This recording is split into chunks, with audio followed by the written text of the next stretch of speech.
अगर आपने गौर किया हो तो आप देखेंगे भारत पिछले कुछ समय से ऐसे समझौते करने में लगा है जहां वो उन देशों के पोर्ट्स में हिस्सेदारी या यूं कहें कि इन्वेस्टमेंट बढ़ाने में लगा है ताकि भारत आने वाले वक्त में अपनी रणनीतिक उपस्थिति वहां बना सके।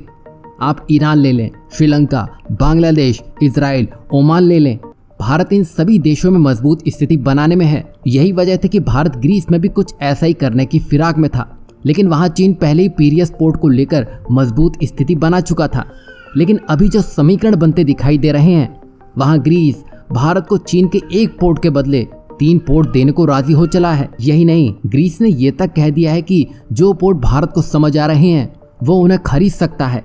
और ऐसा आप होते हुए इसलिए देख पा रहे हैं क्योंकि जिस तरह भारत की अर्थव्यवस्था दुनिया की सबसे तेजी से बढ़ती हुई अर्थव्यवस्था में से एक बनी हुई है और 2030 तक ये तीसरी सबसे बड़ी अर्थव्यवस्था बन सकती है, तो ये बात ग्रीस भी अच्छे से जानता है और वो ये तक समझ चुका है कि भारत की इकोनॉमी 2030 तक 7 से 8 ट्रिलियन डॉलर को टच कर सकती है। और यहाँ ग्रीस इतना गणित इसलिए भी लगा रहा है क्योंकि यहाँ ग्रीस ये अच्छे से जानता है कि भारत जो आने वाले समय में करने जा रहा है उसकी टक्कर का ना चीन होगा और ना ही अमेरिका। यही वजह है कि ग्रीस भी भारत का साझेदार बनने को उतावला दिख रहा है। तभी तो जिस चीन को उसने एक पोर्ट पर रोक कर रख दिया, वहीं वो ग्रीस आज भारत को अपने सबसे महत्वपूर्ण बंदरगाह जिसमें लावरियो, पेट्रास और अलेक्जेंड्रोपोली का ऑफर दे चुका है।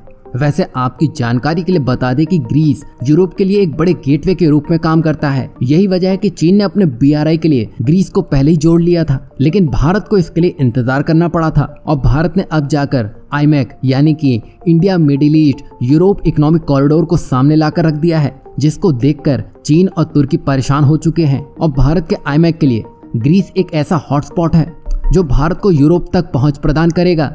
मतलब यहाँ तक भारत पहुंच बना लेता है तो भारत पूरे यूरोप को अपने हाथों में कर सकता है।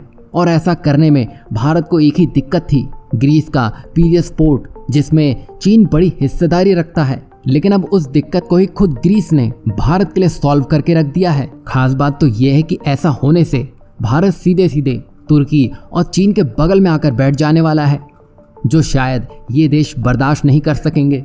वहीं ये जो पोर्ट्स भारत को ऑफर किए गए हैं वो एक बड़ी बात है, क्योंकि अगर पेट्रास पोर्ट को छोड़ दें तो लावरियो और अलेक्जेंड्रोपोली भारत के लिए किसी गेम चेंजर से कम नहीं होंगे, क्योंकि लावरियो ग्रीस की राजधानी एथेंस के बहुत ही पास है। वहीं अलेक्जेंड्रोपोली में तो नाटो के जो हथियार और गोला बारूद हैं उनका इसी बंदरगाह से लाने ले जाने का काम किया जाता है, क्योंकि ग्रीस नाटो का मेंबर है और नाटो के लिए अलेक्जेंड्रोपोली पोर्ट बहुत ही खास है जिस पर चीन की भी निगाहें थी। लेकिन ग्रीस ने चीन को यहाँ पर भटकने तक नहीं दिया। यहाँ आप भारत की जियोपॉलिटिक्स देख सकते हैं जिसे तुर्की और चीन समझ ही नहीं सके और भारत ने एक बड़ा खेल भूमध्य सागर में खेल दिया है। अब देखना यह है कि भारत कौन से पोर्ट को अपने नाम करता है। आप सबको क्या लगता है, भारत को कौन से पोर्ट के साथ आगे बढ़ना चाहिए?